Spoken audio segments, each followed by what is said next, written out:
Yon, magandang araw mga katapyok. Bali, nag-practice ulit tayo. At yun, nakachamba naman tayo ng isang run out sa larong 10 ball. So, tira natin sa uno, ibabaw kanan. Papalapit yung bola mano, papuntang dos.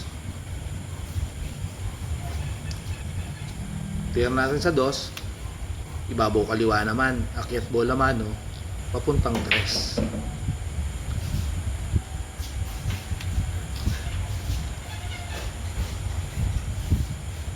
Yung tira natin sa tres, medyo patampal na ilalim para bumaba yung bola mano ng konti, magkaroon ng kahit papaano angulo sa 4.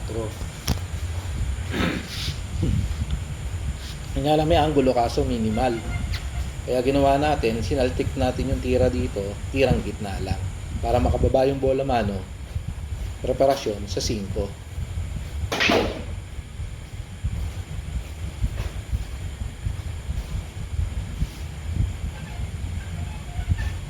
Yan, may angulo naman kaso medyo minimal lang din. Ang ginawa natin, nagpurida na lang tayo dito, follow through, tirang ibabaw para makita yung bola mano papunta sa 6.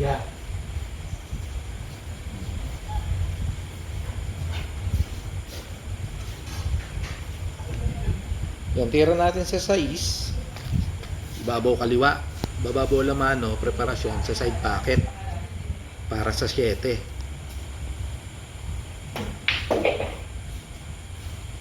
Nga lang medyo mahina pa ng kaunti, konting-konti na lang sana para tirang stop ball lang tayo para sa side pocket.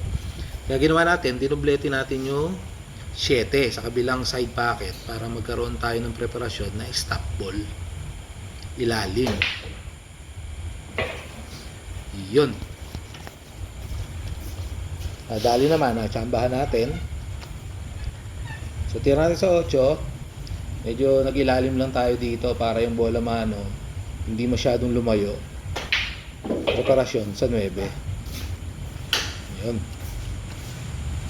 tira natin sa 9, ibabaw kaliwa para yung bola mano hindi masyadong lumayo o masyadong bumaba para maganda pa rin ang preparasyon natin sa Gis.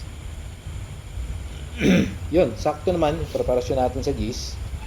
Kaya yun, nakachamba tayo ng isang run out sa larong 10 ball. So mga katapyok, practice na din kayo para kahit papaano magkaroon ng progress yung ating packeting tsaka preparation. So hanggang sa muli, maraming salamat.